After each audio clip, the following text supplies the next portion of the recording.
Hola, ¿qué tal? Bienvenidos a un nuevo episodio de Películas e Ideología. En esta ocasión toca un episodio especial porque vamos a armar un debate. Un debate acerca de lo que significa realmente el antisemitismo. No podíamos ignorar el hecho que obviamente está en boca de todos, de la guerra, de la invasión que está dando Israel hacia el territorio de Palestina. Como ven, Cristian no está tan convencido de que sea eso, entonces ha generado debates y vamos a discutir aquí realmente qué significa el antisemitismo, si existe el antisemitismo incluso en posiciones como las mías y qué está pasando allá en Gaza, realmente qué posición es la... ¿Cómo interpretar ese fenómeno? Que para Cristian es completamente antisemita, pero vamos a ver. No, bueno, yo creo que vendiste bien el debate con muchas exageraciones. No es tan así. Yo creo que nuestros puntos no varían tanto. Sin embargo, esta discusión y la idea de debatirlo en este espacio surgió hace algunas semanas cuando... creo que por WhatsApp o algo así, tuvimos una discusión un poco ardua sobre, no tanto sobre lo que pasa en Gaza, porque creo que sobre eso hay pocas opiniones que puedan variar tanto, porque digo, es una matanza horrible. Pero más allá de eso, yo creo que nuestro diferendo era sobre la ideología presente o no de ambos lados y sobre todo la recepción y el tratamiento mediático que por un lado, como dice, se generaliza como antisemitismo cualquier posición que critica la política de Israel. ¿Como la tuya? Que eso para mí no es antisemitismo. Es decir, uno puede criticar sin ser antisemita la política de Israel. Y por el otro lado, las consignas de libertad a Palestina, que asume que todas las posiciones y la política en general de Israel es colonialista, imperialista y que es una invasión y que todos debemos ir a marchar, como se hizo aquí también en la Ciudad de México al Ángel, y gritar Free Palestine, que es como para mí el lado de la contraparte de la misma moneda, porque olvida también por completo el conflicto geopolítico apoyado por la parte de Palestina por Irán, entre otros, que ahí claramente hay, yo le llamaría, y ahorita lo voy a explicar, un antisemitismo islámico e histórico que claro que influye en gran parte en el desprecio hacia Israel, no tanto de los palestinos en sí, sino de muchos países que apoyan a la Hamas directamente y en general, digamos, se asumen en el mundo como los aliados de Palestina. Entonces creo que ahí era como creo que en general la discusión es que creo que según tú, a menos que me corrijas, el término de, antisemitismo explica ya muy poco o nada y yo creo que el término de antisemitismo explica muchísimo. Y yo creo que eso es un poco el debate que vamos a tener. No sé si quieras comenzar tú o quieres que yo te diga en pocas palabras lo que yo entiendo como antisemitismo. A ver, échale, y ya me dices. Échale. Bueno, como ya saben, en este espacio pues yo me asumo como parte de la teoría crítica. Entonces, desde esta óptica, que no es la única, obviamente, se asume que el antisemitismo tiene su fundamento en las relaciones sociales objetivas, es decir, estructurales, pero que se actualiza constantemente como herramienta política, que tiene que ver con lo que dije hace algunos instantes, es decir, como forma entonces de propaganda política. Horkheimer y Adorno enfatizan entonces que el antisemitismo no tiene como fundamento el beneficio económico, es decir, que es muy difícil explicarlo racionalmente, sino que es más, no únicamente, pero más, una cuestión de disposiciones psicológicas inconscientes. Sin embargo, el antisemitismo solo superficialmente no cuenta con la intención. Es decir, aunque sea inconsciente, eso no quiere decir que entonces sus intenciones igual sean inconscientes. Eso es muy importante. Sino que la intención es el afecto inconsciente que hay que liberar, que hay que descargar. De igual manera, y ya casi acabo, se propone la idea de que no hay necesariamente una especificidad judía en el fenómeno del antisemitismo, que es algo que yo te dije hace algunas semanas. Es decir, que puede haber un antisemitismo por parte de los judíos en contra de gente que no sea judía, sino que entonces el antisemitismo representa patrones de comportamiento relacionados con cierto tipo de estructura de carácter de los sujetos que se apoya en figuras profundamente estereotipadas para proyectar disposiciones psíquicas que, sin embargo, también muy importante, se desprenden de la estructura social objetiva. Eso es, en síntesis, lo que yo entiendo por antisemitismo. Ok, bueno, yo tendría como dos problemas contra esa definición. En primer lugar, a mí me parece que no está como definiendo muy bien, muy claramente como el fenómeno en específico que está observando. Primero, porque la palabra misma antisemitismo, si ya ni siquiera se refiere, digamos, a judíos, no tiene sentido ocuparla. O sea, nos estamos refiriendo a algo muy, muy distinto. Y el antisemitismo, digamos, en términos estrictamente culturales, es decir, como odio a los judíos, como este problema específico con los judíos, es un problema histórico de Europa. O sea, yo creo que eso primero hay que tenerlo muy, muy, muy en cuenta. Es un problema histórico limitado a Europa y a una zona, digamos, como de Oriente Medio. Casi toda la historia de la humanidad ha estado limitada a ese lugar. No ha tenido más avances. Y el antisemitismo, por ejemplo... ¿Islámico? ¿Qué onda con ese? Por ejemplo, el antisemitismo ha existido desde antes incluso de que existiera el Islam. O sea, desde los romanos ya existía el antisemitismo, en el sentido de que era un grupo humano que es como una nación dentro de otra nación que obviamente el resto no le gusta. No le gusta que sean tan raros, no les gusta que, pese a que son parte, por ejemplo, de una comunidad romana, mantengan como sus vínculos como súper... En el caso del Imperio Romano era como que ellos sigan alabando a sus dioses y todo lo demás. Eso simplemente no era aceptado.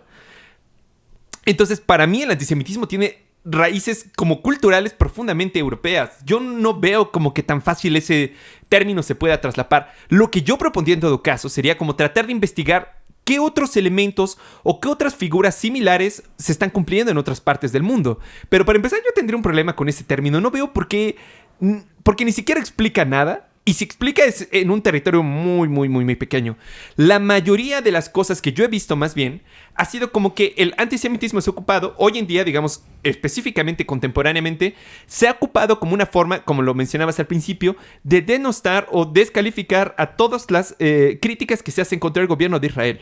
Que a mí me parece que eso simplemente no tiene ningún sentido, es pura propaganda.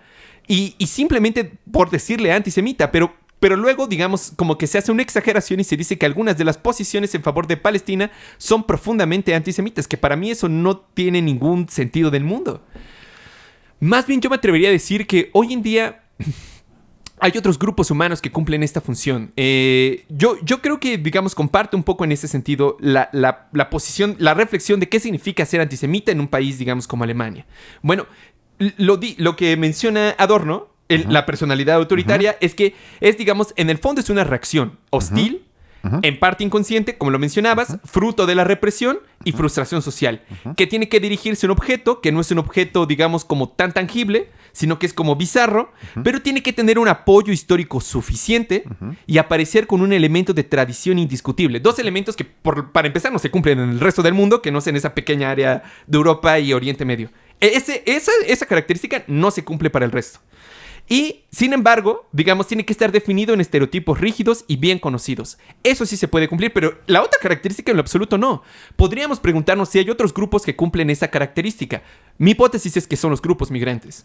Hoy en día, el antisemitismo se refleja sobre todo en esos términos sobre los grupos migrantes, porque son grupos que no son ni tan tangibles, que tienen un apoyo histórico real, porque las migraciones son históricas entre regiones que se conocen y que además se basan en estereotipos súper rígidos. Para mí es clarísimo que va para allá el asunto. Yo no entiendo, digamos, por qué ves en todo eso. Para ti sería más relevante como la posición que se tiene sobre la opinión del Estado de Israel a la opinión sobre los migrantes en general. Si yo les contara cómo me frustra a veces el compañero. Pero bueno, yo quisiera ir, porque voy a contestar a lo que acabas de decir, porque según yo creo que estás equivocado. Si bien no todo lo que dices está equivocado. O sea, nada más para dejar claro y para que no caigamos en este hombre de paja. Para mí no toda la crítica al Estado de Israel es antisemita. Nada más para quitar eso de la mesa. Eso, claramente. ¿Y qué la defines antisemita o qué no? Ahorita vamos a eso, pero digamos, nada más para dejar claro que yo no igualo crítica al Estado de Israel con antisemitismo. Eso es una absoluta estupidez que reina sobre todo en Twitter. Que están como ambos. En esto estamos de acuerdo. Eso no existe. Eso no es cierto. Lo segundo, entonces, trato como de ir, como dije, de lo general a lo particular. Y voy, yo creo que de lo más polémico a lo menos polémico. Nada más para darte una especie de advertencia. Porque me quiero basar ahorita en mis argumentos. Primero en John Amery, que fue un ensayista austriaco del siglo XX. Y luego en un amigo tuyo, que fue Jean-Paul Sartre, que también escribió sobre el fenómeno del antisemitismo. Y comienzo entonces con lo que dijo Sean Amery en 1976, porque alertaba en ese entonces por el antisemitismo que recobraba, hablo de ese entonces, según él, una actualidad alarmante, porque, según él, y yo lo comparto, en él reconoce la variabilidad de las manifestaciones de resentimientos eternamente idénticos. Abro la cita. El antisemita quiere ver en el judío el mal radical. Un usurero de intereses al servicio de un príncipe es para él tan objeto de odio como un general de Israel. Para el antisemita, el judío es un desecho, se ponga como se ponga. Si se le obliga a ser comerciante, se convierte en un chupasangre. Si es intelectual, es un destructor diabólico del orden mundial existente. Si es agricultor, es un colonialista. Como soldado, es un cruel opresor. Si se muestra, en cambio, dispuesto a asimilarse, es un intruso olvidado por el honor para el antisemita. Se exige esa identidad nacional, se le llama racista. Ahora, el Estado de Israel, y creo que eso te contesta o trato de contestarle un poco, yo creo que se ha convertido, quizás por lo menos en parte, en una superficie de proyección poderosa para los partidarios, es decir, para la gente que tiene una visión, yo le llamaría bipolar del mundo, es decir, que le permite legitimar la violencia y considerar entonces a Israel como un Estado absolutamente colonial. Entonces, esto creo que a su vez hace parecer, porque eso es un argumento de los más peligrosos para mí, es que se trata de igualar el sionismo con el nacionalsocialismo. Y que entonces, si seguimos esa lógica de argumentar, lo que pasa en Gaza es básicamente Auschwitz 2.0. Y entonces creo que a partir de ahí, yo comenzaría a ver rasgos de antisemitismo. ¿Por qué?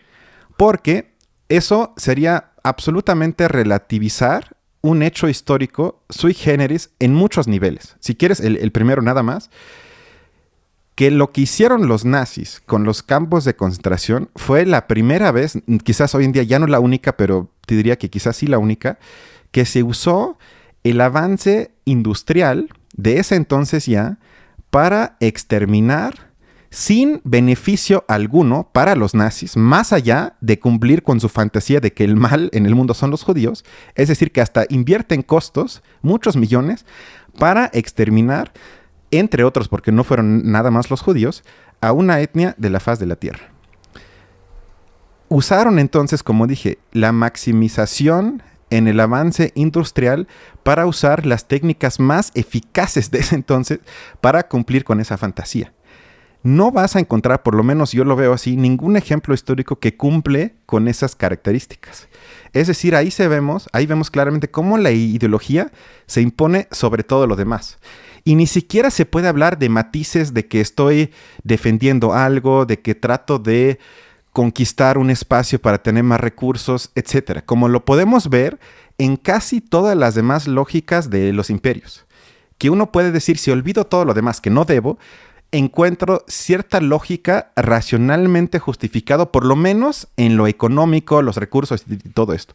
En este caso no, se escapa de cualquier lógica de explicación. Y creo que por eso, y ahorita sería demasiado grande, pero hay muchos ejemplos para dejar claro que estamos hablando, sin duda desde mi punto de vista, de un caso histórico sui generis que no se asemeja, pero ni cercanamente, tengo que decirlo así de firme, con lo que pasa en Gaza. Porque con lo que estamos viendo en Gaza, no estamos viendo abiertamente una táctica de genocidio. Lo que quizás estamos viendo, y eso, digamos, hasta la ONU lo acepta, es una especie de apartheid en ciertos espacios de Palestina. Que no serían todos, pero en algunos sí. Eso es otra discusión. Pero no es lo mismo apartheid que un genocidio que se parece a lo que pasó en Auschwitz. Pero bueno, si quieres ahorita tú me dices si te convencí más o menos, pero como dije, para mí ahí comienzan rasgos de posible antisemitismo. Y entonces, para mí, Israel se convirtió así en el punto de cristalización de un quizás nuevo antisemitismo que sin embargo se ve a sí mismo, y ahí comienza la complicación para mí, como parte antirracista y sobre todo anticolonialista. Lo que hace que une de alguna forma la semántica de la teoría postcolonial y curiosamente, aunque no me parece tan curioso porque es obvio, como dije, une semánticamente la teoría postcolonial y la doctrina rusa y hay una, para mí, obsesiva hostilidad hacia Occidente y todo lo que se asocia con él. Para mí ahí, y al rato voy a hablar de eso, ya comienza la proyección. Y ya lo último es la crítica diferenciada de Marx al dominio abstracto del capital ya no juega papel alguno, sino más bien hay una personificación delirante de la abstracción de la economía y la política. Es decir, un fantasma ideológico conspirativo encarnado en la figura del judío de Israel que sospecha que el judío, o si quieres el Estado de Israel, mueve los hilos detrás de los acontecimientos capitalistas. Veo creciente otra vez este tipo de argumentaciones. Y lo que ya hablaba Marx, y ahí digamos quiero conectar, que hablaba de que el antisemitismo es una forma de socialismo del estúpido porque distingue de manera mistificada entre el capital financiero, el malo, y el capital creador, el bueno. Y perfila entonces la esfera de la circulación del capital con connotaciones supuestamente judías frente a la sana esfera de producción libre de las características de los judíos. Y creo que ahí se ve un elemento esencial de una crítica acotada, o si quieres, abreviada del capitalismo que estaba presente hasta en los nazis, que se practica en particular, pero no solo, en la extrema derecha, donde el judío aparece como la causa de todos los males en el mundo moderno de Occidente.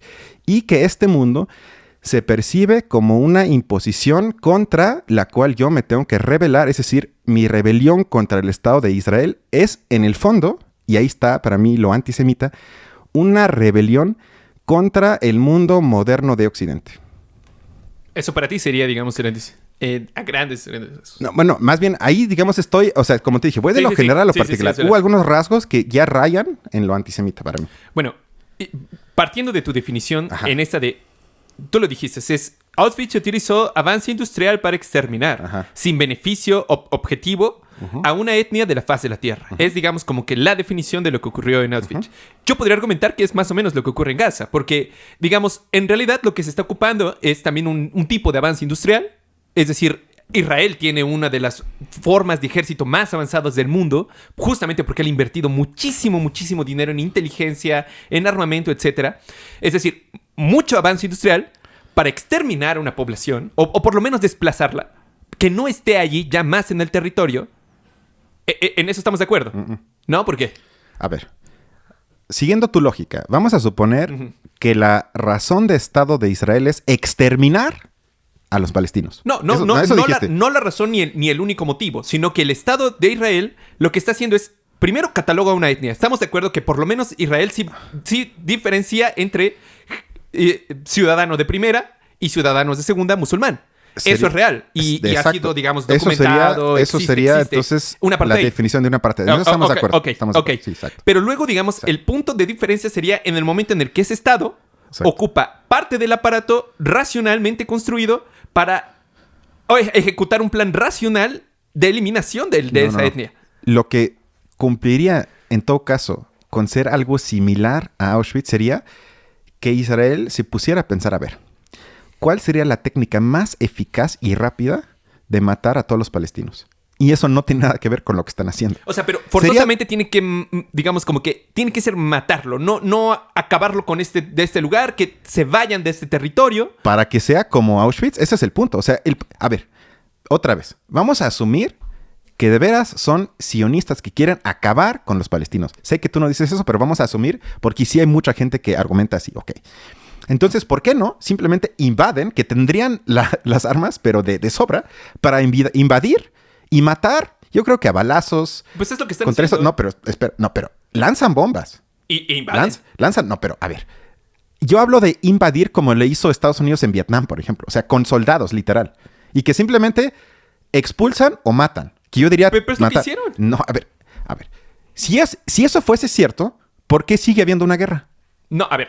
Una parte de la ciudad, fue atacada desde el comienzo y un par de semanas o semana y media después fue invadida a pie con soldados. La invadieron. Exacto. Y luego fueron a la siguiente parte, bombardearon, la gente se fue de ahí y llegaron los soldados a invadir todo lo demás. Y ahora están invadiendo el sur y les están diciendo que se vayan, pero están invadiendo al tiempo que ellos se van. Es decir, ni ellos todavía dejan la ciudad y los soldados ya están adentro de la ciudad. Pero por eso, estamos de acuerdo que el armamento de Israel, que es creo que de los 5 más grandes del mundo, es tan fuerte que si ellos hubieran querido, y no desde hoy, porque no es algo que nace desde un año, sino ¿cuántos años lleva esa guerra?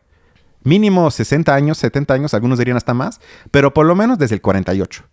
Ok, entonces estamos hablando de 90 años, casi 80 años, en los que efectivamente uno no puede argumentar a menos que sea un delirio absoluto de que se trata de el intento siquiera de genocidio.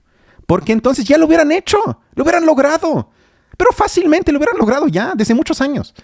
A ver, y eso no quiere decir que no haya un apartheid que yo condeno y que no haya estrategias militares que tienen un costo de vida que no tiene absolutamente nada que ver con la argumentación del Estado de Israel de autodefensa ante la Hamas, por ejemplo.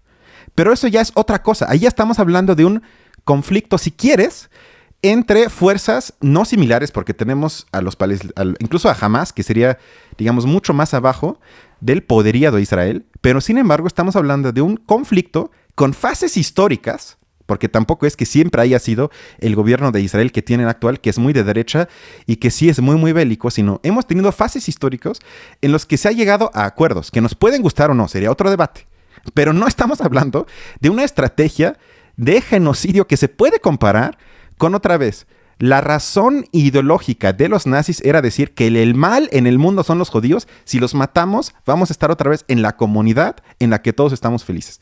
Eso es lo único, es que se trata para mí de un revisionismo histórico que no le hace justicia a los crímenes atroces de los nazis. Es lo único que estoy diciendo. Es que a mí me parece que en el fondo estamos digamos, argumentamos cosas similares pero en niveles distintos. Porque yo digo eso del antisemitismo, que a mí me parece que es una frase o un elemento tan históricamente configurado en esa región que trasladarlo a otras, o sea, para interpretar otras cosas en el mundo me parece simplemente una locura. O sea, no tiene nada que ver. Y todo lo que tú me estás diciendo es que lo mismo ocurre con Auschwitz. Es un elemento tan históricamente identificado en su lugar y su punto que tratar de compararlo con otros eventos posteriores o anteriores no tiene ningún sentido o es una locura. Bueno, me parece que entonces estamos en situaciones similares. La cuestión es que, digamos, Auschwitz puede ser definido a partir de sus elementos históricos muy concretos, es decir, Hitler, los elementos, digamos, militares, burocráticos, el resto de soldados, etcétera, etcétera.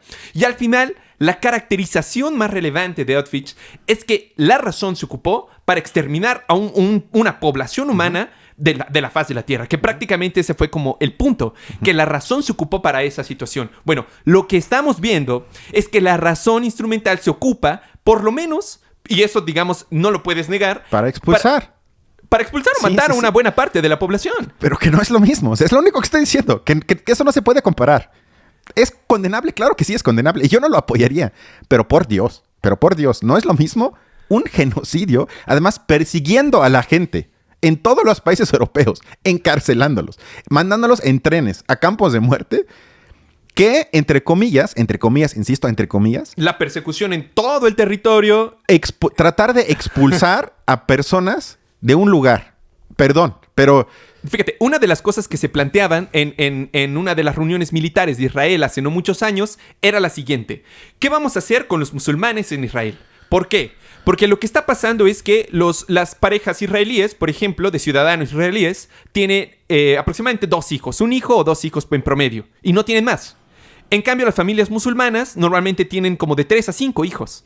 Entonces, lo que significa que en un plazo de unos 20 años, la población musulmana va a superar por mucho a la población israelí, propiamente israelí o por lo menos judía, dentro del mismo Israel.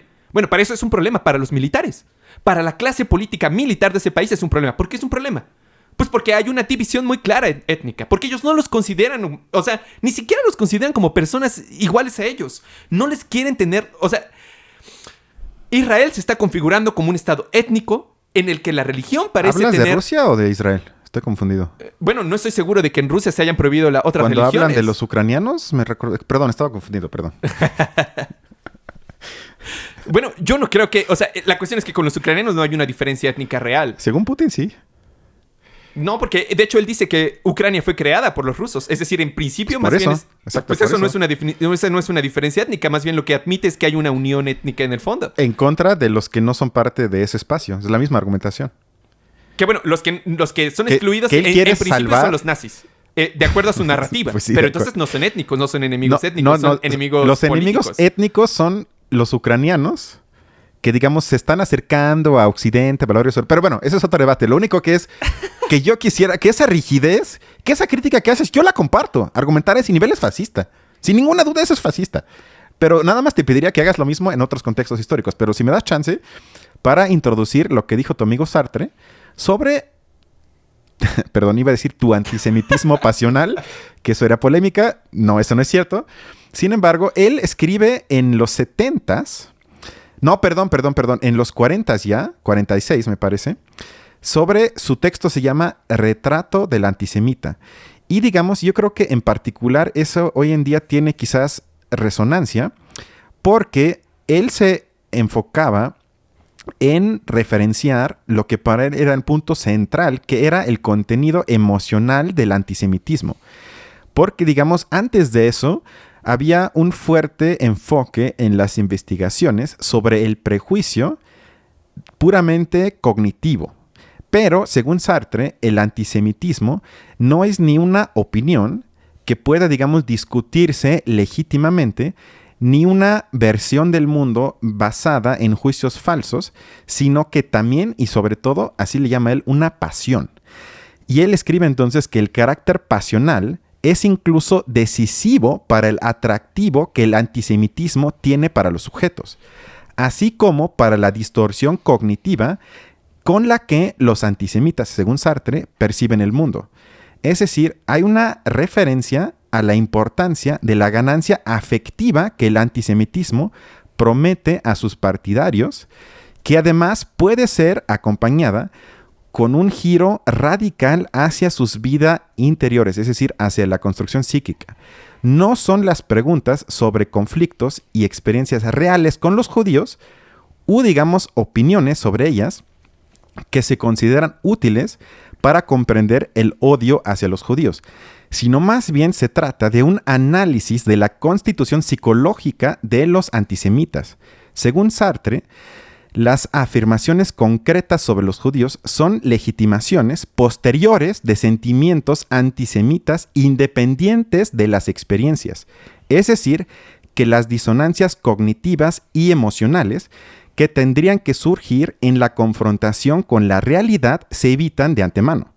Y así puede verse que el antisemitismo, según Sartre, incluso, y eso es muy importante, en sus formas más moderadas y cultivadas, es una totalidad sincrética, es decir, cerrada, rígida, que se expresa en discursos aparentemente racionalizados. Pero hay una renuncia a la racionalidad que además, por el antisemita, siguiendo su argumentación, es percibida como placentera. Es decir, como tú y yo creo que lo podemos compartir, hay un dominio de la pasión emocional sobre la argumentación racional y al hacerlo hay un goce propio del sujeto. Entonces, disfrutan, dice Sartre, del estado de pasión, odio, pérfida fascinación y supuesta superioridad.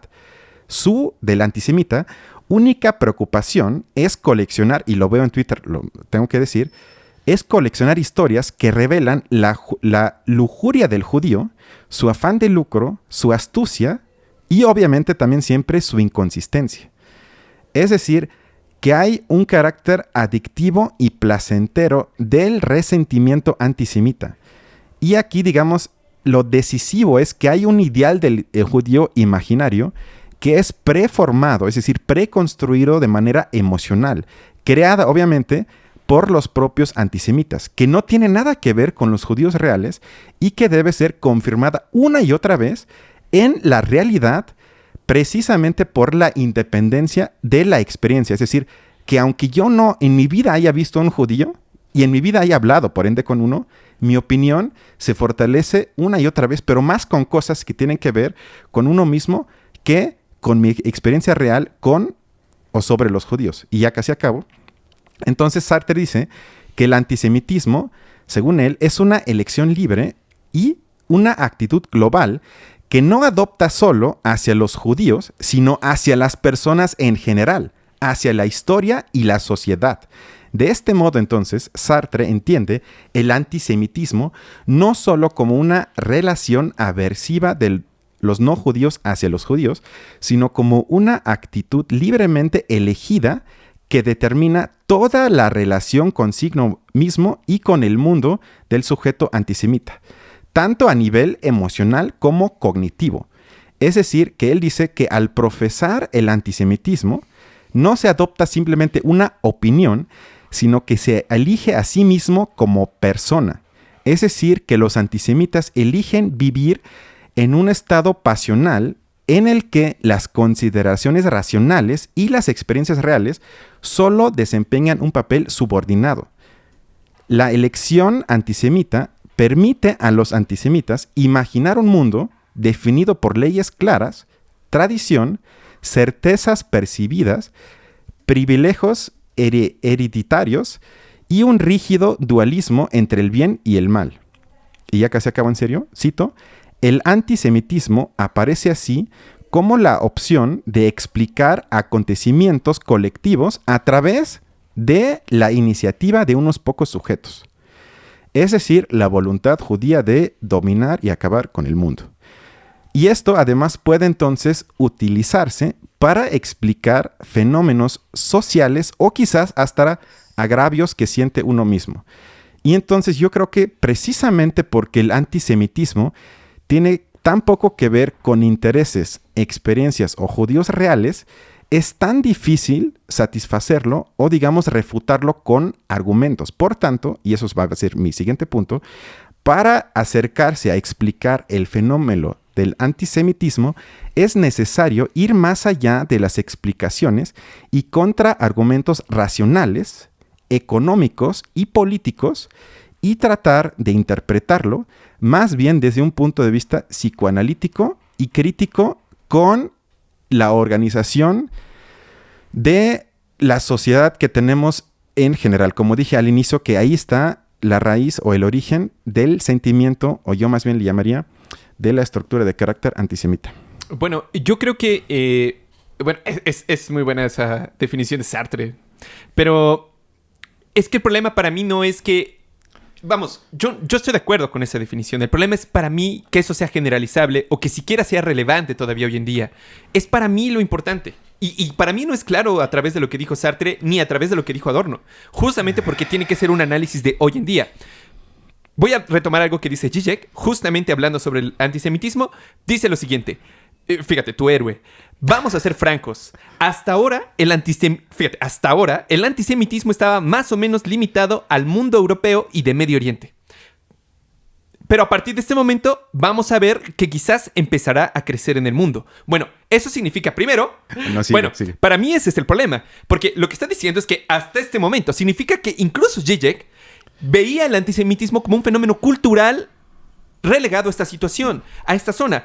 Yo, más bien, entonces, me pregunto tres cosas respecto a lo que dice Zizek. Uno, si había estado limitado por tanto tiempo a esa zona geográfica, la posibilidad de una hipótesis acerca de su crecimiento en el mundo, es decir, que la hipótesis sea falsa, es muy grande. Justamente por eso, porque hasta ahora prácticamente estaba limitada esa zona. Segundo, ¿cómo se diferenciaría un supuesto antisemitismo mundial respecto al odio de otros grupos étnicos o países, como el odio que se tiene en Estados Unidos, por ejemplo, o el odio que existe contra los migrantes? Y en tercero, hay grupos de alcance mundial que ya cumplen ese papel y que quizás no los estamos viendo. Que para mí sería esa la pregunta. O sea, no es que el judío no pueda representar este elemento, digamos, como pasional, que no tiene que ser el judío, ¿no? Sino realmente la figura del antisemitismo es como... Que hay un chivo expiatorio siempre. Sí, digamos, chivo expiatorio, hasta que no tengamos como un concepto más global. Pero a lo que yo voy es, puede haber una población mundial que se esté generando hoy en día gracias a la globalización, que no necesariamente sean los judíos, pero que esté representando, cumpliendo ese papel para una gran parte de la población, Mi hipótesis es que son los migrantes. Tú dices que no. No. Tú dices que siguen sirviendo a los judíos. No, pero si quieres, te argumento por qué yo estoy seguro que no son los migrantes. ¿Quieres que entre eso? ¿O tú quieres decir algo más? No, yo nada más, a lo mejor nada más para terminar, o sea, yo creo que esta cuestión de, digamos, de que no tiene que ser una experiencia real, sino que simplemente es justamente como el carácter adictivo que te hace y la justificación además, ¿no? De que tú puedes explicar que la situación te va mal o etcétera, etcétera, a tus amigos, a tu familia, a la economía, etcétera, Ajá. porque se lo culpas a un grupo específico, que Ajá. es la figura del chivo expiatorio. Ajá. Bueno, me parece que ese papel se cumple con los migrantes en general en el mundo. Particularmente, digamos, en Estados Unidos, el odio migrante no es particularmente fuerte contra los migrantes negros, por ejemplo. Es contra los migrantes latinoamericanos. Ajá. Porque incluso, digamos, en eso, querámoslo, no han avanzado los gringos. Ya no son tan racistas o el racismo ya no es tan fuerte como lo era hace 50 años, por ejemplo. Pero los migrantes siguen teniendo ese... O sea, muchos de los votos, por ejemplo, que se dio contra Trump fue un voto contra los migrantes.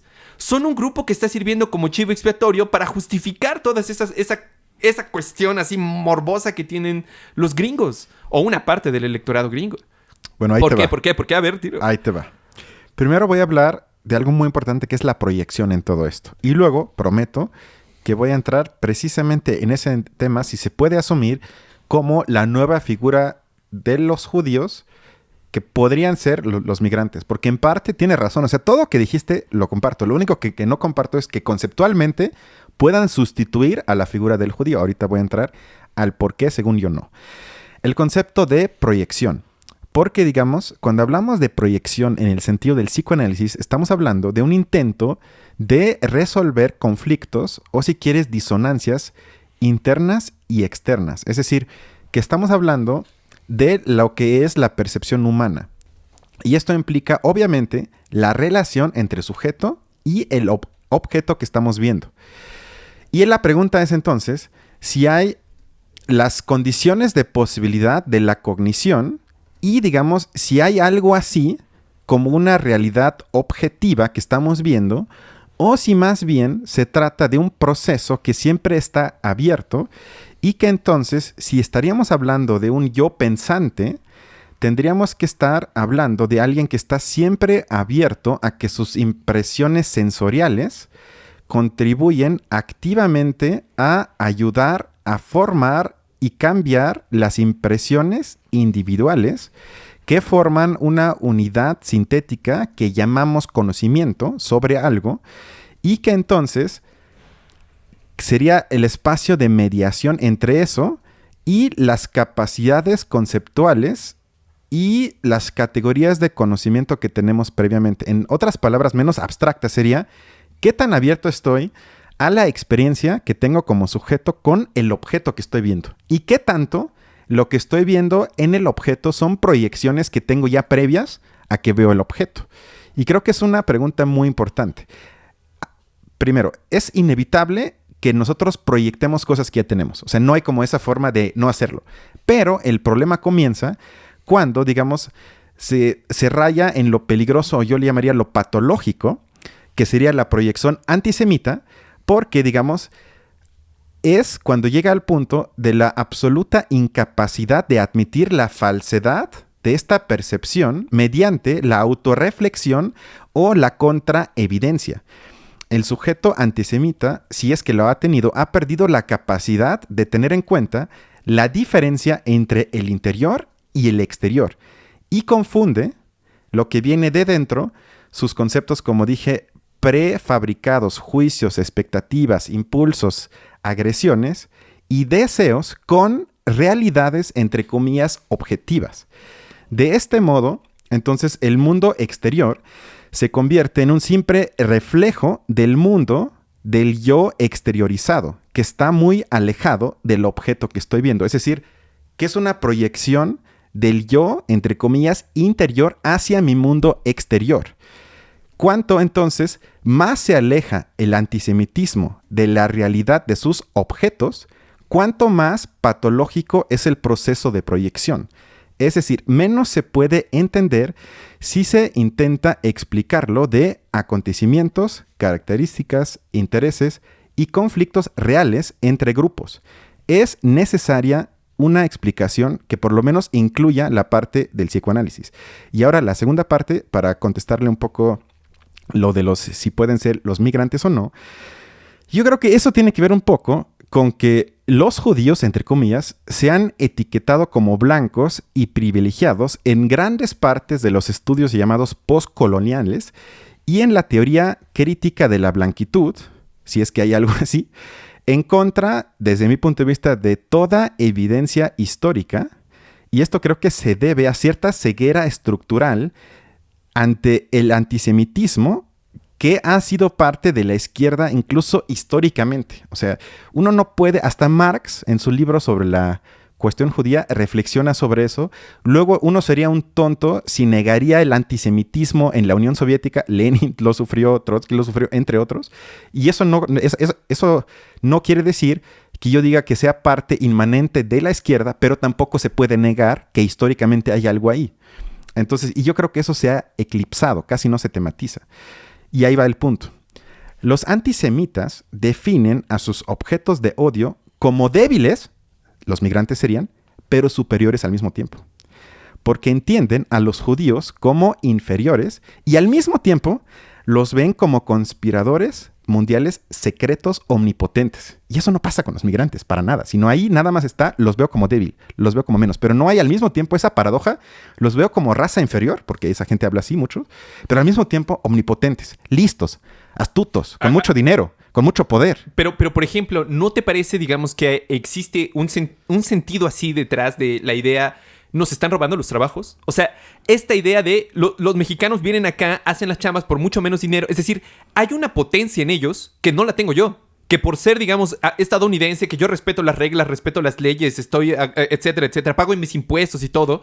Y ellos no. Ellos pueden juntar mucho dinero y, digamos, nos están quitando los trabajos, nos están quitando esto, lo otro. O sea, ¿no hay detrás también esa potencialidad en el fondo? Pero eso para ti sería una superioridad. Lo veo al revés. Si no es que sea una superioridad objetiva, pero no. El hecho de que las personas, digamos, digan, nos están quitando... A ver, una de las razones, por ejemplo, de lo que se decía...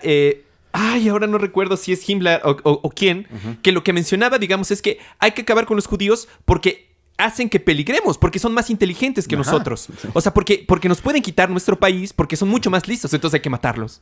Bueno, la cuestión aquí eso no los vuelve superiores a los ojos de Himmler. O sea, la superioridad radica en otra cuestión, ¿no? La superioridad de la raza está en otro punto. Pero en este específico, que es en el de la inteligencia, corremos el riesgo de que nos chinguen. No porque no seamos superiores a ellos en todos los demás sentidos, sino porque esta característica particular puede hacernos afectar a nosotros.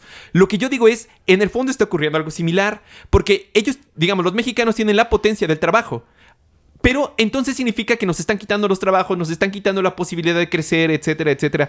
Cuando en realidad, justo desde un análisis objetivo, lo que nos dicen es que los estudios que analizan la migración es que más bien cuando una gran cantidad de fuerza llega así a un país y se incorpora a la matriz productiva, aumenta la cantidad de producción. O sea, por más migrantes latinos que sean, van a ser muy, muy poquitos realmente. No hay posibilidad de modificar esa estructura como ellos la piensan. Con ese peligro, además el peligro de acabar con la cultura. De que la cultura mexicana se está metiendo en todos lados y todo lo demás. Es decir, yo no sé cuánto de eso se repite en otros casos de migración, pero yo no me puedo imaginar otra época, por ejemplo, en la que no haya más migrantes que hoy en día y en la que esta clase de narrativas no se construyan. No sé. No me dejaste acabar el argumento. Perdón, o sea, no, está bien, porque digo, obviamente eso se puede debatir, pero desde mi punto de vista ahí, con el segundo punto que voy a decir, ya se elimina. La diferencia es radical. Yo creo que la diferencia, exacto. O sea, el primero sería que yo creo que sí, que al mismo tiempo los asumo como menos y superiores que me da miedo, pero no que me quiten algo, sino que mueven los hilos en el mundo. Y creo que eso nunca se diría de los migrantes. Sino en todo caso, las teorías hoy de extrema derecha argumentan que los migrantes son carne de cañón de los gobiernos que los utilizan para desestabilizar, hasta Putin diría eso, regímenes que no están afines a Occidente. Eso diría el de Polonia, eso diría Erdogan en Turquía. Pero también hay, ¿no has escuchado, por ejemplo, en Francia, estas ideas de que los negros vienen hasta acá y nos están quitando todo, ¿no? Y entonces como que me da la impresión de que también hay cierta conspiración en el sentido de los negros nos van a quitar Francia o Francia va a ser toda negra. Estoy de acuerdo, pero jamás dirían que los negros mueven los hilos, sino que más bien... Estoy de acuerdo, sí. Yo los asumo menos, entonces si algo que considero menos se mezcla conmigo, pues mejor que no, mejor quiero cierta pureza con gente que no considero menos, pero espérate, porque va la segunda parte. Eso sería como un punto, que por lo menos yo creo que está ambiguo. Porque digamos ahí, yo creo que la proyección racista, es decir, la que no es antisemita, conceptualiza al sujeto racializado como radicalmente inferior, pero el judío aparece como un gobernante demoníaco y además como el origen y el principio de todo mal en el mundo y una forma, en consecuencia, inaceptable de existencia, como los nazis lo hacen bien, los tenemos que exterminar. Y mientras, y creo que ahí radica una diferencia importante, en la visión, digamos, racista del mundo, a los negros, al menos, o yo lo asumo así, se les permite tener un lugar en la tierra mientras no se atrevan a abandonarlo y llegar con nosotros. Pero, a cambio, el antisemitismo aspira a la aniquilación total. Y creo que esa es otra diferencia. O sea, yo no ubico argumentaciones, casi no, que dirían hay que matar a los migrantes, sino la discusión de la extrema derecha, también una parte de la izquierda es, el problema es que vengan con nosotros. Se tienen que quedar en su tierra. Y se argumenta así, es que cada quien tiene su tierra. Entonces, si se quedan en su tierra, que se hagan bolas y no tengo problema.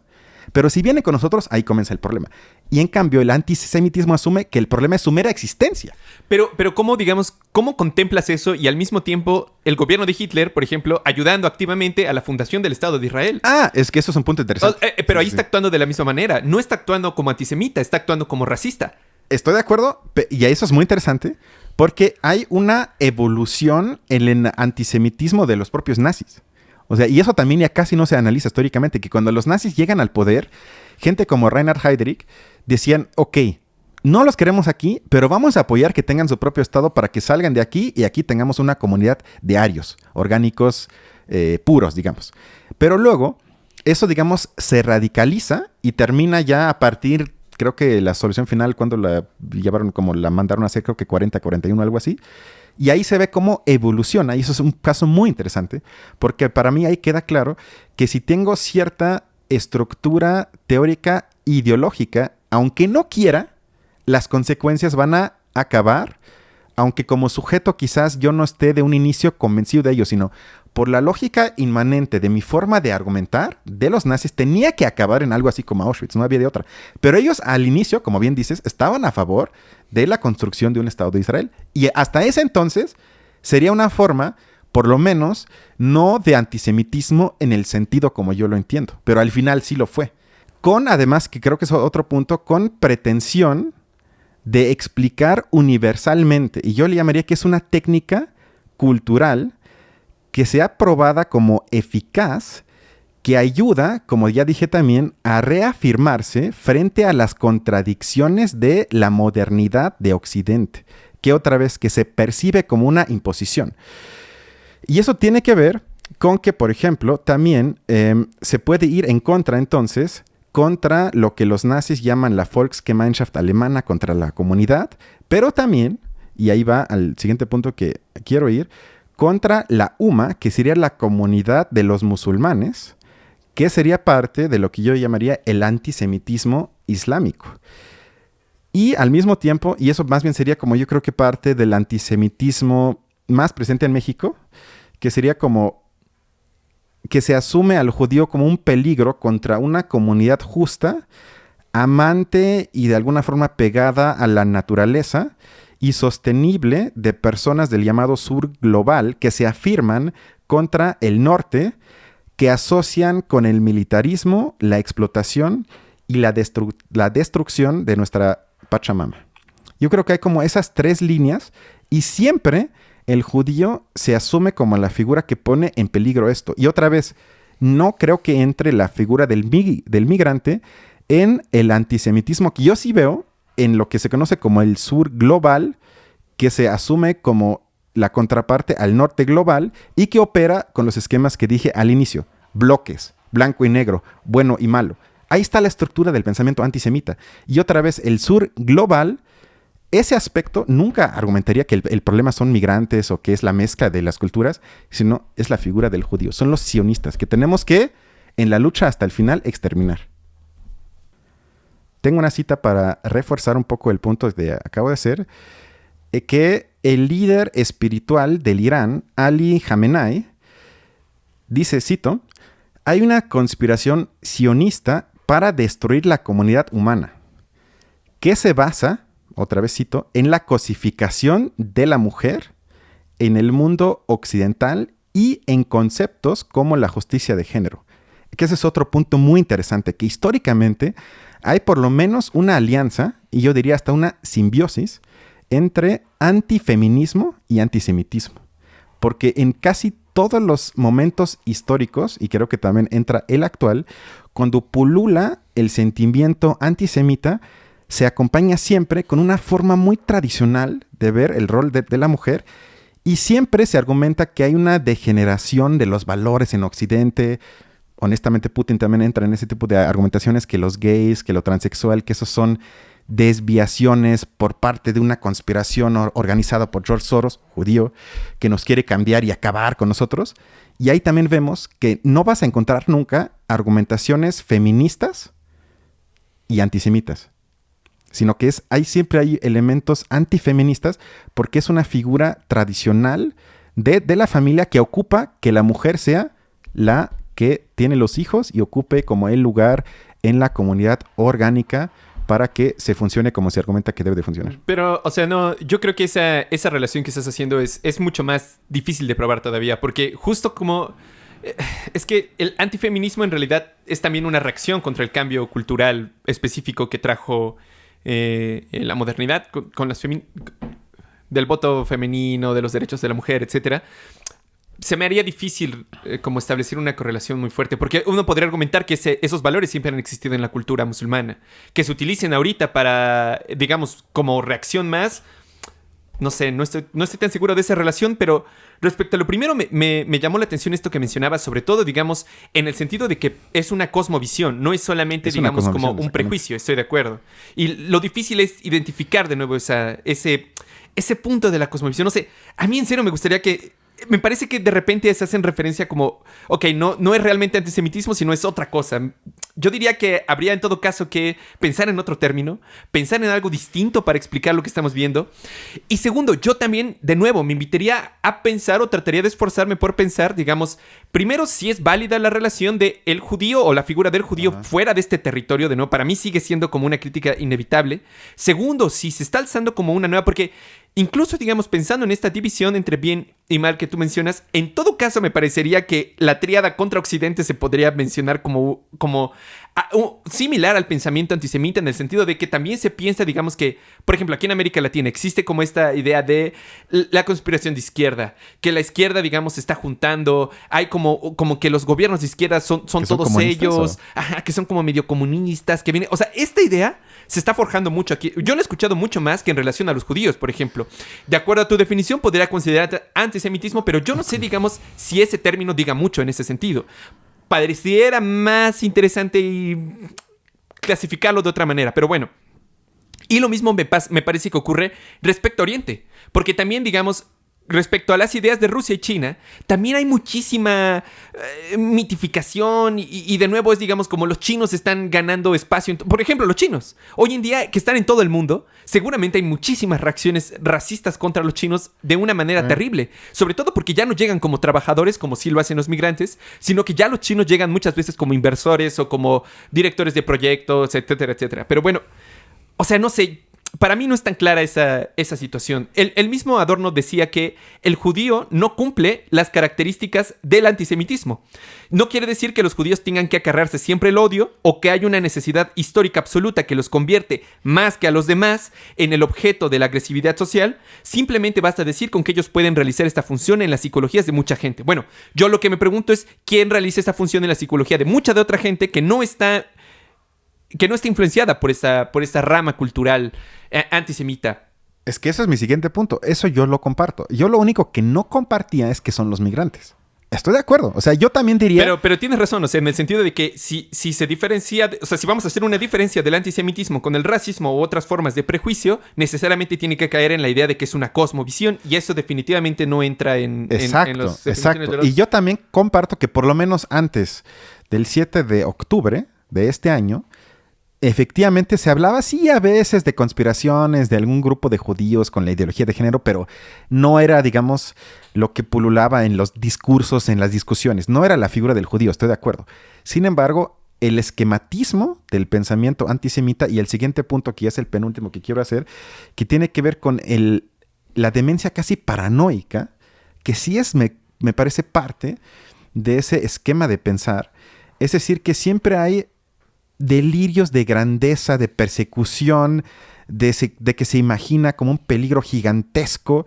Y creo que ahí, digamos, hay una soñada omnipotencia, y esa omnipotencia repite una y otra vez el esquema vacía, y para el que entonces todos los objetos son iguales e intercambiables. Sí. Es decir, que si por ejemplo en el COVID la figura del judío, para hablar así, era Bill Gates, el que lo metió, el que creó el virus, el que nos vende las vacunas, el que se enriquece, el que, no sé, el que manda en la OMS, por ejemplo. Luego, bueno, ya se acaba el tema del COVID y hoy estamos hablando de que el gobierno de Israel ahorita quiere acabar con los palestinos. Y quizás era Putin un rato. Se puede argumentar también de esa manera, el imperio del mal que nos quiere acabar, que es el nuevo fascismo. Y digamos, si tú te fijas, el argumento de Sartre y de Adorno es que si asumimos, que creo que en parte tienen razón, que tienen que ver más con la estructura psíquica de las personas, entonces su forma de argumentar ya no depende tanto del objeto que tengo enfrente, sino simplemente cambio el objeto que tengo enfrente y argumento de la misma forma. Y estoy seguro que no me dejarás mentir que con mucha gente en Morena pasa así. O sea, simplemente cambian el objeto. Sí. Y si hoy el enemigo es Dresser, entonces hablamos de Dresser. Si mañana es Loret de Mola, es Loret de Mola. Si mañana es el pan, es el pan. Y la forma de argumentar es la misma. Y además hay un goce. Hay un goce cuando se asumen como parte de la 4T que defienden emocionalmente, porque con muy pocos argumentos. Y ahí hay algo a lo que se refiere Sartre, a lo que se refiere Horkheimer, a lo que se refiere Adorno, y algo que tú y yo hemos criticado, que se apela tanto a la emoción, y que cuando uno trata de llegarle a la gente con argumentos, parece que hablas con una pared. Eso sí. Que ya es algo que no se puede penetrar. Ok, entonces, como te digo, o sea, se trata de encontrar patrones de comportamiento que se repiten independientemente del objeto que tienen los sujetos enfrente. Y creo que ahí hay algo de dimensión antisemita, que además hay que decir, se llama antisemitismo, no es antijudaísmo. Que si fuese ese el nombre, yo también estaría contigo. Bueno, vamos a cambiarlo, porque eso ya sería demasiado obvio, la conexión entre lo anti y lo judío, sino es antisemitismo. Que yo no voy a entrar en esa discusión que me parece estéril de qué es lo semita y qué no, eso no tiene caso, sino, digamos, yo creo que se trata entonces de que debemos de asumir el antisemitismo como el resultado del fracaso de la emancipación, yo hasta diría de la Revolución Francesa, y entonces sería una reacción reactiva a ella y sus consecuencias socioeconómicas, y además vemos ahí el actuar de lo que yo llamaría una conciencia cosificada, o si quieres desdichada, porque se presenta a los judíos como responsables de poderes sociales anónimos, es decir, que ya el antisemitismo se vuelve algo abstracto. Y ahí entra algo que dice Freud, que habla, él le llama que la subjetividad dañada tiene que crear una Schiefheilung, es decir, él le llamaba a eso que sería una especie de falsa curación que moviliza los deseos frustrados de los sujetos, sobre todo su aspecto narcisista, es decir, que aleja la libido del control del yo y genera así un falso equilibrio entre el principio de realidad y el principio de placer.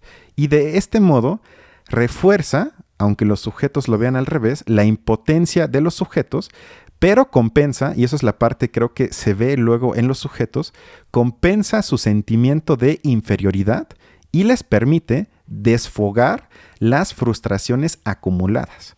Y creo que ahí está como la dimensión ideológica del antisemitismo, según como lo asumo yo, porque, digamos, estaríamos así hablando de que estas falsas curaciones permiten la creación de un sistema, como le llama Freud, de delirios privados, que al mismo tiempo están al servicio del mantenimiento del orden público que existe. Porque si te fijas, este tipo de expresiones nunca hacen críticas estructurales que se podrían leer como posiblemente emancipatorias, sino que, como le dice Freud, son rebeldes conformistas. Porque, digamos, se trata, y ya casi acabo, de racionalizaciones de conflictos pulsionales. Estaríamos hablando entonces del análisis de la dinámica de la violencia objetiva y cómo los sujetos la interiorizan y entonces lo convierten ya en mecanismos psíquicos que son parte de ellos y que entonces se convierten ya en algo tan rígido que, como dije, únicamente cambian su objeto, pero el mecanismo es el mismo. Y creo que ahí para mí está como lo central de que como ya es muy difícil personalizar las cosas que pasan en el mundo, entonces hacer esa crítica abstracta, como lo haría Marx, como harían los autores de la teoría crítica, es difícil. Es difícil, es complicada, es ardua, y es mucho más fácil buscar personalizaciones en ciertos grupos, o puede ser hasta nada más un sujeto, y con eso entonces crear esa Schieffelung, esa curación falsa que me explique lo que pasa en el mundo. Y de esa manera aguanto al mundo. O sea, si yo me levanto y digo, Bill Gates domina la OMS y me quiere meter un chip, eso me da tranquilidad como un sujeto que yo sé lo que está pasando. Y eso le llama a Freud una curación falsa que le da ese sentimiento de seguridad a los sujetos cuando realmente viven en un cuento de hadas. Pero yo creo que es eso. Y eso no me parece que está muy lejos de lo que vemos en muchas partes del mundo. Hasta el mismo López Obrador, que yo no digo que sea antisemita, pero ciertas formas de argumentar, de culpar ciertos grupos del mal en México o que afectaron a los mexicanos y no criticar el mecanismo de acumulación inmanente al capitalismo, me parece que se acerca a esa dimensión. Porque para él, por ejemplo, acumulación por corrupción es mala, es condenable moralmente, malas personas, lo que sea. Sin embargo, la acumulación por explotación de Azcárraga, de Slim, de Salinas Pliego, por nada más ir a algunos, no le parece malo. Cuando yo digo, bueno, ¿cuál es la diferencia? Tal vez hasta es mejor que le paguen más a su gente y a veces se roben algo. Uno podría argumentar de esa manera, pero no lo hace. Entonces, otra vez, este tipo de argumentaciones y el goce que él a veces tiene de exponer a sus enemigos y lo que él diría, y hay gente en Morena que me habla de que hay mexicanos y antimexicanos. Otra vez estamos hablando, y con eso acabo, de que para mí el antisemitismo sería la expresión del inconsciente no analizado de los enemigos no dialécticos de la modernidad que nos toca. O sea, que no quieren ver las contradicciones, sino que en el fondo o anhelan un mundo utópico, posmoderno hacia el futuro que no existe, o peor aún, que argumentan cierta comunidad originaria, orgánica, en la que todos teníamos nuestro rancho y vivíamos de la tierra, y que el capitalismo dominado por los judíos nos sacó de ahí. Entonces, si los quitamos a ellos, podríamos tener algo así otra vez. Entonces, yo creo que sí, como bien dijiste, se puede analizar, si no es que se tiene que analizar como una forma de ver el mundo. Sí, me parece, o sea, yo creo que estamos de acuerdo con esa parte. O sea, realmente no creo. De hecho, le encuentro muchísima relación en general con o sea, a lo mejor no está en sui generis en el sentido de que en general las religiones han hecho siempre, desde hace muchísimo tiempo. Han existido y las cosmovisiones en el fondo, digamos, también existen contraponiendo grupos. Quizás hace más, digamos, hincapié, por ejemplo, aquí en México, por ejemplo, antes de que, o incluso durante la colonia, supongamos, antisemitismo que existía no era contra los indígenas, sino contra indígenas de un lugar muy específico. Ándale. Por ejemplo, ¿no? Ándale. Eso sería, y las sociedades de ese lugar como que se... Ok, estoy de acuerdo con eso. Para mí sigue, digamos, como un poco pendiente la pregunta de quién ocuparía este lugar a nivel global, pero, digamos, yo sí creo que debe haber una diferencia, o por lo menos es válida la diferencia que se hace entre sionismo y antisemitismo. Porque, digamos, el hecho de que este grupo específico, gobierna Israel, está teniendo esas consecuencias específicas. Y criticarlo no me parece, digamos, ninguna locura. Ni tampoco, digamos, como pensar el hecho que le tienen el odio que le tienen muchos países musulmanes ahí, también alcanzar a diferenciar cuánto de eso es realmente contra los judíos y cuánto no es literalmente porque ha matado a mucho de ellos, eso también me parece como muy, muy fuerte y no me parece fácil de resolver. Por ejemplo, los pocos niños que quedaron vivos de esta racia que acaba de pasar, pues seguramente en 20 años van a querer la eliminación de todos los judíos. O sea, segurísimo. Eso va a ser la consecuencia. ¿Y quiénes fueron causantes de ello? Bueno, estoy de acuerdo. Estamos de acuerdo en eso, sí. A lo que voy es... Pero ese semitismo, por ejemplo, o ese antisemitismo sí tendría un fundamento objetivo. Por lo menos ellos en su vida, en su experiencia lo han vivido. Tampoco. Es que hay que aguantar eso. De que ni aún así. Porque no es que todos los judíos se juntaron y tomaron la decisión de lanzar ahorita bombas y atacar a Gaza, sino fueron personas muy específicas. Y ahí sería más o menos si, por ejemplo, tú y yo criticamos la política gringa en tantas guerras que han hecho. Pues, ¿estás de acuerdo que eso no va en contra de los 300 millones de habitantes gringos? O por lo menos no contra la mayoría, sino contra ciertas personas que tomaron ciertas decisiones. No es contra los gringos. Y ahí otra vez, yo jamás diría, y es una absoluta estupidez. O sea, sí, pero por ejemplo, si yo fuera un niño palestino, digamos, que acaba de pasar esa situación, me quedé sin amigos, sin familia, yo me pregunto, bueno, a ver, ¿cuántos años llevan haciendo esto? 80 años acabamos de decir, ¿no? Sí. O sea, esta cuestión de irlos poco a poco. Y se supone que son una democracia. ¿Y cuánto ha ayudado eso a detener ese proceso? Nada, en lo absoluto. Es decir, el hecho de que Israel sea una democracia, en principio, significa que su gobierno representa todas las acciones de sus gobernantes. O que por lo menos existe una limitación a eso. Estoy de acuerdo. No hay diferencia. Es decir, si Israel fuera un estado teocrático, no habría realmente una diferencia así abismal. Estoy de acuerdo, pero aún así, y de hecho para eso sirve, ¿cuántos judíos intelectuales exiliados de Alemania que perdieron amigos, familia, y no por eso luego eran anti-alemanes o anti-Alemania, sino que aguantaron esa tensión de decir, a ver, la cosa es demasiado complicada como para condenar luego todo un grupo nada más porque vive en ese espacio geográfico? Pero me parece que le dejas demasiado peso al individuo. Para mí no es una cuestión individual. Lo acabamos de decir, a veces ni siquiera tiene que ver con ser consciente de esas experiencias o de esas tendencias. Se trata de algo inconsciente. En el fondo es inconsciente porque es socialmente adaptado. Es decir, las ideas, por ejemplo, de las comunidades que existían con la religión y todo eso, ¿cómo funcionan? No funcionan a través de sus miembros teniendo plena conciencia de la situación, ni ellos eligiendo a sus enemigos. Se trata más bien de una situación socialmente abortada. Bueno, si es de esa manera... hay que criticar entonces, ese es el punto. Sí, pero no le puedes pedir a las personas que están viviendo eso que aguanten o que soporten esa clase de situaciones. Yo sí se los pido. Bueno, tú puedes pedirlo, pero sí, que no lo van a hacer es la otra cosa, comprensión sociológica nos va a decir que no es así, que hay una pero no alta probabilidad. Bueno, para mí sí, para mí tiene que ver con criticar la forma en la que se está haciendo, con el hecho de que la responsabilidad no se le deje, digamos, de no volverse terroristas, no se le deje al niño que acaba de perder todo, sino más bien al gobierno que lo tiene... Bueno, para mí las críticas contra el gobierno de Israel se valen en ese sentido. No, claro que se valen. Mira, yo jamás diría que contextualizar es antisemita. Lo único que yo pido, y en México no lo he visto en muchos espacios, es que contextualizar implica aplicar eso a ambos lados. O sea, porque se contextualiza siempre en contra, o digamos, no de manera favorable para Israel o hacia Israel. Pero también yo pido lo mismo del otro lado. Que no estamos hablando de que como estuviéramos en un cuento de Narnia en el que hay un grupo aislado ahí, apoyado por nadie, de puros luchadores, hombres y mujeres heroicos en contra del imperio, que todos son unas blancas palomas. Porque eso a veces yo siento que se argumenta así, y no es así. Pero también se argumenta en el sentido de que no Irán, como la gran potencia que está generando todas estas especies de brazos armados alrededor de Israel, una superpotencia apoyada por la otra superpotencia, y que además tiene armas nucleares, o sea, también es un hombre de paja. O sea, eso no permite avanzar.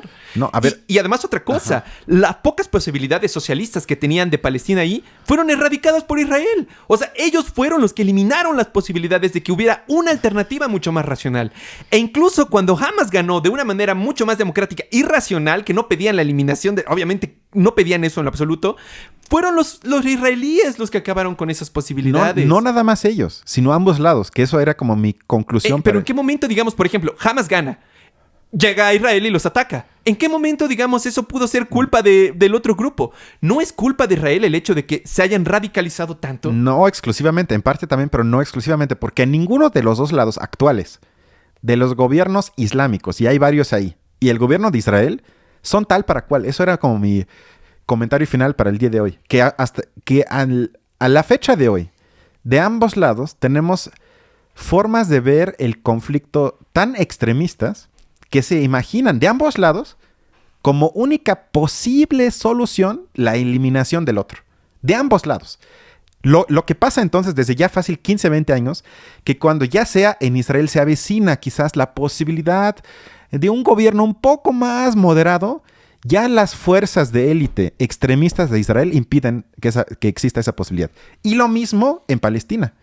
Que cuando más o menos se generan organizaciones de grupos que piden que haya quizás un acuerdo, que haya diálogo, que haya un cese al fuego, ya los grupos dentro de Palestina, que también los hay extremistas, de Irán y otros países, apoyan fuerzas que sean más extremistas. Pero es que, digamos, mi punto es, no podemos darles el mismo, o no podemos analizarlos con la misma vara, simplemente porque primero el Estado de Israel es muchísimo más poderoso y para mí tiene mucha más responsabilidad en el conflicto de lo que cualquiera de los pequeños grupitos que se están creando ahorita como pequeñas milicias puede tener. No son pequeños grupos nada más tampoco. Estás hablando de... A ver, ¿en dónde? Más bien, y eso también es otra paradoja curiosa y triste, que por ejemplo hay muchos países como Arabia, como Kuwait, entre otros, que reciben armas de Inglaterra, de Alemania, de Estados Unidos, luego se las venden o se las dan a grupos de la Hamas que luego combaten Israel, que supuestamente es aliado de esos países. O sea, también reciben armas, obviamente no al nivel de Israel, pero no es el grupo rebelde que lucha con pistolas. Tampoco estamos hablando de eso, sino a lo que yo voy es que la discusión, la que tenemos ahorita, tendríamos que primero partir de asumir o no el derecho de existencia del Estado de Israel. Si aceptamos que tiene el derecho de existir, entonces ya tenemos un problema, porque para grandes partes del mundo islámico no tiene el derecho de existir. Por lo tanto, la razón de Estado de esos estados es eliminar el Estado de Israel. Quizás hasta los judíos, pero por lo menos que no exista ese Estado. Por lo tanto, Israel se puede justificar siempre su armamento y todo con decir, bueno, es que ellos ni siquiera me aceptan como Estado. Por lo tanto, tengo que tener tantas armas para defenderme. Y del otro lado, los otros argumentan que no tienen derecho de existir porque inició invadiendo un territorio musulmán que además declarando de la guerra a medio mundo ahí en Medio Oriente, acabándolos con todos y entonces ellos tendrían mucha razón de decir, bueno, pero ¿por qué llegaron tan violentamente? Ellos estaban aquí antes, ¿no tienen más derecho ellos a tener su estado? Por ejemplo, eso ya no lo comparto porque ahí estarías hablando de que hay una unión entre humanos y la tierra en la que nacen. Yo no lo asumo así. Los humanos no tenemos raíces y no tenemos tierra. Pero o sea, la tierra es mucho más que solamente, digamos, como la relación con literalmente el suelo. Tiene que ver con la relación con las familias, tiene que ver con la relación comunitaria. Sí.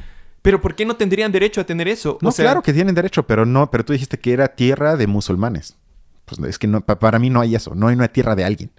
Bueno, o sea, en el sentido de que ahí vivían musulmanes. Exacto. Y los quitaron pero no y ahora era tierra viven de musulmanes, sino era tierra... Eso se refieren. Había ciertos humanos ahí. Así lo diría yo. Había ciertos humanos ahí, claro que sí. Grupos humanos, digamos. Grupos humanos, en eso estamos de acuerdo. Y llegaron otros y se los chingaron, básicamente. O sea, es más complicado que eso. Es más complicado que eso. Pero a la larga así es. O sea, si uno ve los mapas así históricos, lo único que uno ve es que llega otro grupo humano y empieza poco a poco. Ese grupo de hecho, históricamente no es así. Desaparecer y es más triste todavía porque históricamente ya ha habido una mezcla, obviamente. O sea, esa es la otra parte triste.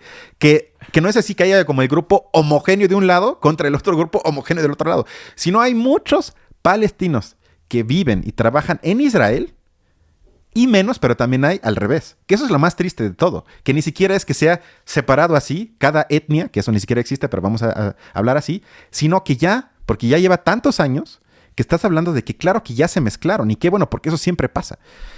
Pero bueno, te digo, la discusión es ya a otro nivel más política real, es si aceptas que existe el Estado de Israel. Y para mí el primer paso sería, si los gobiernos de muchos países islámicos dirían, nosotros aceptamos la existencia de Israel y queremos tener un diálogo sobre las condiciones de existencia de ese Estado, y si aún así Israel diría, no, nos vale madre, nosotros seguimos con las políticas que tenemos, a partir de ahí ya no hay justificación alguna. Pero mientras yo diría que son tal para cual. A veces uno comete un acto peor que el otro, pero son tal para cual, es decir, se necesitan los extremismos de ambos lados para que hoy en día parezca tan lejano. Ya deja la paz para que se acabe con las matanzas. O sea, a lo que voy es, yo entiendo este panorama. Entiendo, digamos, que ahora básicamente tienen que elegir entre la espada y la pared. O sea, no hay más opciones. Y es terrible. Es muy triste, sí. Es terrible. Sí, pero a lo que voy es, esas condiciones fueron generadas por ellos. O sea, porque les convenía tener esas condiciones. Porque, a ver, de nuevo, me parece que regresamos como un poco a la discusión de la pelea entre China y Estados Unidos, que pareciera de repente traducirse como si fuera un choque de civilizaciones, un choque de valores distintos, de democracia contra autoritarismo y todo lo demás, y en el fondo no tiene nada que ver con eso. Eso es propaganda, estamos de acuerdo. Sí. Claro, o sea, pero la radicalización de las políticas, o sea, lo que ha traído toda esa situación, la radicalización, incluso el racismo contra los chinos, ¿no es producto justamente de eso? O sea, como de repente declarar a China como un enemigo o a Rusia mismo como un enemigo. O sea, no es que Rusia los declarara primero, sino que en general hubo ahí como un enfrentamiento entre los dos, pero vamos, que al final están haciendo lo mismo de Putin que Putin hace de Occidente. Sí, estoy de acuerdo que son tal para cual. Son tal para cual, sí. Pero para mí eso lo creó Estados Unidos. O sea, fue el primer interesado en que esa situación estuviera así. Yo me cuesta y soy como sospechoso de quitarle agencia a los subalternos. Yo creo que eso es, no siempre, pero sí de alguna forma infantilizarlos y quitarles de la posibilidad de elegir un camino diferente. No me gusta hacerlo. A veces me parece un acto patriarca, un acto paternalista, de decir, porque te tocó así, entonces tu reacción tiene que ser de esa manera. ¿Y no te parece que tiene el mismo problema decirlo al revés? O sea, decir, porque te tocó así y a pesar de que estás en esas situaciones, tú tienes que cumplir todas estas reglas si quieres liberarte. Ve lo que dice, por ejemplo, Frantz Fanon. En una guerra de liberación, el pueblo colonizado debe triunfar, pero la victoria debe obtenerse sin barbarie. El pueblo europeo que tortura es un pueblo degradado, traidor a su historia. El pueblo subdesarrollado que tortura afirma su propia naturaleza. Se comporta como un pueblo subdesarrollado. El pueblo subdesarrollado tiene la obligación, si no quiere verse condenado moralmente por las naciones occidentales, a practicar el juego limpio. Mientras que su adversario puede dedicarse, con toda la conciencia completamente tranquila, al descubrimiento ilimitado de nuevos métodos de terror. Es decir, para mí eso plantea una situación muy compleja, sí, para empezar. Estoy de acuerdo. En el sentido de bueno, tengo que cumplir y ser el juego justo y todo lo demás para poder cumplir, digamos, con la moral de las naciones. Pero, de nuevo, entonces se presentan dos situaciones. O cumplo moralmente con todas las cuestiones, o me libero de estos culeros. Es que al revés. O sea, para mí, por ejemplo, la exigencia al Estado de Israel tras el ataque de Hamas el 7 de octubre hubiera tenido que ser, y eso hubiese sido el triunfo para ellos. No atacamos, al revés. No vamos a seguir esa lógica. Y con eso evidencias a un lado, los evidencias, y no caes en ese juego. Porque tampoco hay que ser ilusos. O sea, también tenemos hoy una guerra de propaganda de ambos lados en redes con imágenes y videos. Que como dije en una clase que doy, que vi el mismo video en Twitter en la que salen unos personas, o no sé, un grupo de 20, de un hospital en Gaza y los matan. Y los comparte gente que dice, miren, el gobierno de Israel matando a palestinos. Y lo comparte otra persona, dice, miren, Hamas matando a los propios para crear esas imágenes. O sea, ahí vemos esa proyección. Que ya no me pregunta, a ver, ¿de dónde viene el video? Es del contexto, sino, a ver, yo tengo el prejuicio ya antisemita o no, o al revés, que también pasa al revés. Que blanco y negro, entonces lo que estoy viendo ya lo tengo preformado en mí, dentro de mi psique. Y proyecto entonces a lo que estoy viendo mis prejuicios preformados. Ok. Y eso es un problema. Pero por ejemplo, el problema en Argel, la revolución, liberarse de los franceses, fue el primer momento en el que formalmente se ocupó el terrorismo como táctica de ataque contra los franceses. Llegaban a las ciudades, mataban a las personas, etcétera, etcétera, etcétera. Pero ¿qué pasó ahí? ¿No crees, digamos, que las condiciones le impusieron esa necesidad?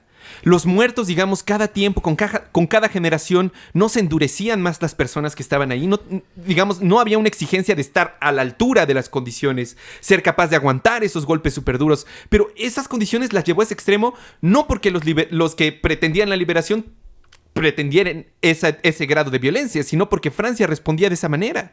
Es decir, lo que se dice es lo siguiente: se habla en términos de violencia Porque el que nos está invadiendo tampoco entiende, digamos, más que en términos de violencia. Prácticamente el único lenguaje que habla es el lenguaje de la violencia. Bueno, yo me pregunto, ¿no es lógico suponer que en Gaza los gazatíes o los palestinos respondan con violencia ante un gobierno que prácticamente lo único que les ha mostrado es un lenguaje de violencia? ¿Un lenguaje de que cada vez los está excluyendo más y más y más y más? ¿No resulta comprensible? No, para mí no. Por lo menos no contra gente que no tiene nada que ver. Y eso es lo más triste. El 7 de octubre el ataque fue en gran parte contra grupos liberales de Israel, críticos con el gobierno que ataca a los palestinos. O sea, ahí para mí está lo absolutamente condenable. Porque otra cosa es cuando es una guerra y no hay guerras éticas. O sea, yo me digo que es ético si no haces tal cosa, sino si no se ataca a puntos militares, objetivos estratégicos. A partir de aquí, obviamente, eso no quita que aún así muera gente que nada que ver. Pero digamos, abiertamente, el terror quiere decir meter miedo a la población civil. Es la definición de terror. Sí. Y a partir de ahí, y sobre todo viendo el gobierno de Algeria de hoy, y podría irme a muchos ejemplos, no necesariamente yo diría que incluso en retroperspectiva,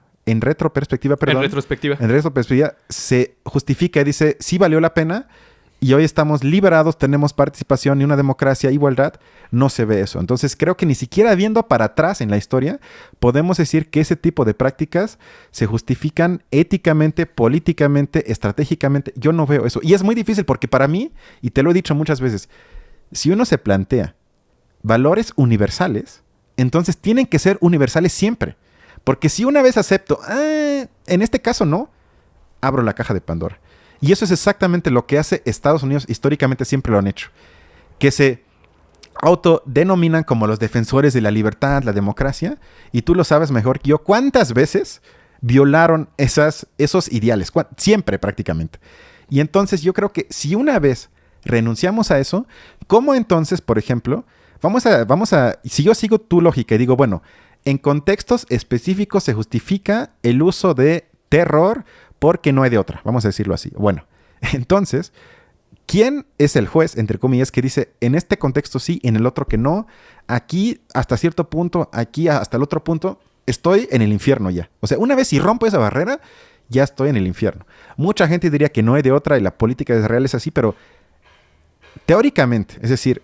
Pero están en el infierno, por ejemplo. Están en el infierno. Es que están en el infierno, pero entonces la pregunta es ¿cómo salimos de ese infierno? Y para mí hay ejemplos históricos que sí se salen de ese infierno de otra manera. Pero muy pocos. O sea, realmente, de nuevo, o sea, las alternativas... Bueno, pero... Es que las alternativas fueron eliminadas. O sea, ellos las eliminaron. Por ejemplo, en Afganistán. Fue Estados Unidos el que armó al grupo que ahorita tiene el poder. O sea, los fundamentalistas contra los que pelearon. Ellos provocaron el desastre ellos. Que está ahorita. Y en Hamas lo mismo. Hamas fue creado por Israel. Bueno, no creado, pero fue apoyado con mucho dinero. Lo impulsaron de alguna forma, estoy de acuerdo. Los entrenaron militarmente, los fundamentalistas. Sí. O sea, es decir, ellos crearon a su enemigo. Estoy de acuerdo. Y todos los demás grupos que presentaban una alternativa socialista o una alternativa a lo que sea fueron erradicados por ellos mismos. O sea, ellos fueron los que impidieron que esas propuestas llegaran. Ellos cerraron la puerta a esas no nada más ellos, pero es correcto. Pero espérate, el gran ejemplo es la Segunda Guerra Mundial. Bueno, sí. O sea, tienes la Segunda Guerra Mundial, tienes Alemania, que había iniciado, bueno, en la primera más o menos, pero en la segunda no hay discusión. Inicia una Segunda Guerra Mundial. Quiere conquistar prácticamente todo el mundo. Matan a no sé cuántas millones de personas. Provocan una guerra mundial. Casi invaden a los ingleses. Invaden a parte de Francia. Mueren millones de personas. Construyen campos de concentración.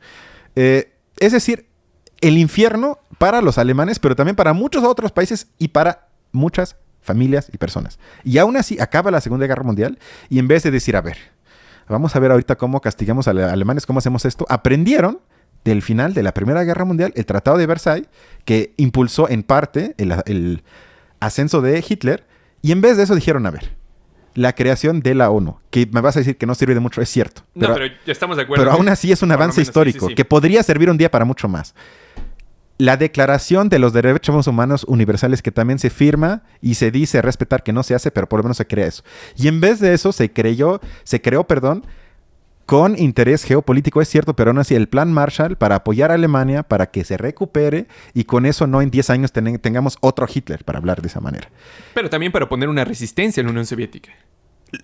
sea como sea, incluso la Unión Soviética, y tú me lo has dicho, la relación con Alemania, comparado con hoy, era más o menos de intercambio mercantil y medio pragmática, digamos. No era así de, pues tú aquí, yo aquí, y si haces algo te lanzo una bomba.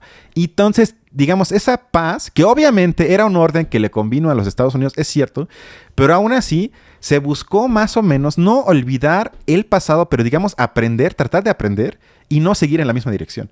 Y no me parece algo tan loco, por lo menos hacer intentos en esa misma dirección. Y para mí, y con eso ya acabo, la única forma de hacer eso es a través de lo universal. Si me salgo, y si yo asumo que un muerto en Gaza, ya sea israelí o palestino, no vale ni más ni menos ni de cada lado. Porque si una vez comienzo, que también hay muchos que dicen, bueno, un niño israelí vale entonces menos si muere porque ellos son el imperio y el niño de Palestina vale más porque son los oprimidos. Si ya comienzo con eso, entonces ya no hay solución. Entonces vamos a estar en la guerra infinita. Entonces eso para mí es la solución y para eso tengo que contextualizar de ambos lados. Es lo único que pido. Y si hago eso, estoy lejísimos de cualquier pensamiento antisemita. Pero, por ejemplo, digamos, en el caso específico que mencionas de Alemania recuperándose después de la Segunda Guerra Mundial, bueno, regresemos al caso de Argelia. O sea, ellos terminaron y tenían una democracia. ¿Y qué fue lo que pasó? La democracia cayó. ¿Y por qué cayó? Bueno, porque el país estaba en una situación espantosa. Pero porque los franceses no les permitieron nada. O sea, les cerraron absolutamente el comercio, les dejaron una deuda espantosa, se llevaron la maquinaria, se llevaron los obreros. Es decir, ellos no tuvieron algo similar al Plan Marshall. No tuvieron algo que siquiera se acerca. Estoy de acuerdo. Fue gracias al radicalismo con el que los franceses, digamos, los atacaron, digamos, que generaron una situación espantosa en el país, para que después fue terreno fértil para que llegara un gobierno islámico y le diera el golpe de estado a la revolución que acababa de ganar y se radicalizara. Bueno, algo me parece que ocurre también en los casos que estamos analizando. Me parece que ocurre en Afganistán, me parece que ocurre en Palestina. Es decir, las pocas opciones racionales son eliminadas por las mismas personas que en sus países sí las tratan de implementar o que sí tienen esa oportunidad de aprender, de implementarlo, etcétera, etcétera. Pero con otros países no se les dan. No dejan esa oportunidad. Esa en buena medida, por analogía ejemplo, para mí eso no aplica porque en Algeria tienes a Francia como la potencia colonial en Algeria. Pero en Afganistán, digamos en todo Medio Oriente, tienes a figuras geopolíticas que están jugando que no es nada más Estados Unidos. O sea, eso hay que aceptarlo. Ya si son en igualdad de condiciones y que si el jugador más fuerte es Estados Unidos, sería otro debate. Pero el caso de Afganistán, para dar un ejemplo, los rusos también están ahí desde los 80s, me parece. Están metidos ahí y tienen su interés. Entonces, realmente ahí estamos hablando de, entonces, conflictos de representación del conflicto geopolítico. Que por ende son tan complicados de resolver porque no es nada más que tengas la potencia imperial que invade un país. Y nada más tengas esas dos partes, sino que juegan otros participantes. Pero ese es un buen ejemplo, porque, digamos, ¿qué pasó cuando estuvo la Unión Soviética en Afganistán? Prácticamente, o sea, de Afganistán solamente una persona ha salido al espacio y fue, digamos, justamente porque fue un cosmonauta parte de la Unión Soviética. Los niveles, digamos, de economía, de crecimiento, de bienestar en Afganistán aumentaron con el gobierno, digamos, soviético. Las mujeres tenían liberación, podían votar, es decir, era un panorama muy distinto. Pero en cuanto llegaron, digamos, atacaron los gringos y empezaron a aumentar a los grupos fundamentalistas y uno de esos grupos llegó al poder, todo lo demás se eliminó. Es decir, si bien el colonialismo soviético puede parecer, digamos, puede ser tan criticable como cualquier colonialismo, pasa algo similar a lo que vimos la vez pasada con el caso de Napoleón Bonaparte, porque él llegaba a los lugares y también traía derechos sociales. Así no fueran, digamos, democracias lo que dejaba, sí te permitía, digamos, una gran cantidad de otras posibilidades. En cambio, si en vez de haber sido conquistado por Francia, ciertos territorios hubieran sido conquistados por Turquía, por ejemplo, seguramente serían islámicos, ese avance en los derechos no sería tan evidente, etc. O bueno, no sería tan evidente de acuerdo a nuestros prejuicios. Pero en el caso de Afganistán es justamente eso. Fue la intervención de los Estados Unidos la que radicalizó la que puso en la situación en la que está Afganistán. Sí. Pero es que todo eso se puede discutir. Eso no es antisemita. Con eso yo no tengo ningún problema. O sea, ¿quién soy yo para decir soy parte de la OTAN y de las políticas que han hecho, pues claro que no, pero eso no es antisemita. Sino en este caso se discute la influencia geopolítica imperialista en el siglo XX de los Estados Unidos. Yo sería el primer crítico de eso. No, pero no se trata de esa discusión, sino el debate de hoy era sobre tendencias antisemitas en torno al conflicto en Gaza que yo he observado. Sí. Pero eso que tú dices, eso no es antisemita, son críticas absolutamente válidas. Entonces, en este caso, por ejemplo, yo criticaría obviamente las acciones bélicas del gobierno actual de Israel. Claro que sí, son unos extremistas ahí en el gobierno, están locos, están absolutamente locos. Pero pido la misma contextualización por parte del grupo que existe ahorita, nos guste o no, de la Hamas y de los gobiernos que apoyan a la Hamas y de lo que dicen los gobiernos con respecto a Israel que apoyan a Hamas, que te hablan de la aniquilación del Estado de Israel. Porque ellos no están diciendo, oye, queremos platicar, oye, queremos que se acabe ese conflicto, sino son igual que Putin y Biden, o Putin y Estados Unidos si quieres, tal para cual, que además les gusta el conflicto porque, como ya te imaginas, hay ciertas personas que se enriquecen brutalmente y se prueban armas nuevas y están felices. Y eso para mí es el problema, de que tenemos que lograr que uno de los dos lados, y me da igual quién es el primero, evidencia al otro de que sí hay la voluntad de acabar con esto por parte de un lado. Y con eso evidencias al otro. Pero en este caso es al revés. Uno quiere imponer de manera extremista su visión sobre otro. Pero lo veo de ambos lados. Y si se asume de ambos lados con sus niveles, a partir de ahí estoy en una discusión, podemos discutir y no estoy hablando de absolutamente nada que tenga que ver con antisemitismo. Ok, bueno, pero digamos, lo demás es especular. La realidad, como tú dices, están los dos grupos, ¿no? Sí, está el grupo fundamentalista en Hamas y el grupo fundamentalista de Israel. Sí. Bueno, para mí, digamos, sí es importante preguntarse la causa de ambos fundamentalismos. O sea, ¿por qué, digamos, existen unos y por qué existen los otros? En el caso, digamos, de Israel, el derecho a su existencia es... Yo lo comparto, sin duda. O sea, creo que es necesario. Pero también se han dado muchas otras opciones para que exista el Estado y al mismo tiempo exista el Estado de Palestina. Si no han querido, digamos, dar cabida a esa propuesta de la ONU, en realidad, en gran medida ha sido por parte del gobierno de Israel, porque ellos han vetado todas esas posibilidades. Entonces, para mí eso es importante porque significa que el elemento Israel, en este contexto que llamamos conflicto entre Hamas e Israel, el elemento de Israel ha de alguna manera históricamente tendido a generar estas formas tan autoritarias que ha generado a su vez las reacciones de los otros grupos que no son, digamos, conocidos por ser pacifistas. Uh-huh. Y entonces, digamos, eso está generando esta bomba. Para mí, mi reflexión es, el Estado de Israel tiene que ser mucho más criticado simplemente porque, para empezar, es un Estado que se dice democrático. Entonces, ya por ahí estamos empezando de que, en principio, tendría más obligaciones que cumplir que el grupo fundamentalista de Hamas, que quién sabe, digamos, cómo fueron y los otros estados y todos de sus demás. Medio Oriente que tampoco son Estamos de acuerdo, pero tiene mucha más responsabilidad el Estado de Israel por eso. Simplemente por esa situación. Se asume como democracia. Simplemente por esa situación. Y en segundo, porque parece estar relacionado su actividad con la reacción fundamentalista que existe en Medio Oriente. O sea, para mí ahí estará la relación. Sí, ¿no? Que ha sido un actor fundamental. Pero bueno, entonces si lo vemos desde ese punto de vista, el actor que debería de tomar más decisiones al respecto es Israel. Y es muy probable que si Israel le baja a su desmadre, muchos de los países que ahorita están sumamente radicalizados con Israel también le vayan bajando su desmadre. Eso yo no creo, pero bueno. Yo creo que sí, porque si digamos, la causa es eso, tratar de atacar a la causa. Pero ha habido históricamente gobiernos mucho menos extremistas en Israel y aún así no han llegado a mucho. Bueno, pero porque en el fondo han seguido la misma tendencia. No. Eso sí tampoco es cierto. O sea, estamos hablando de muchas, sobre todo en los 70s, 80s, que se trataba de llegar a acuerdos, pero el problema también es ahí que estamos hablando luego de argumentaciones de ambos lados. Yo le llamaría no ilustradas, es decir, que argumentan religiosamente. Y otra vez, si comienzas a permitir que se argumente de esa forma, tampoco vas a llegar a nada, porque llega simplemente, bueno, tú tienes tu religión, yo tengo la mía, pues no podemos llegar a un acuerdo.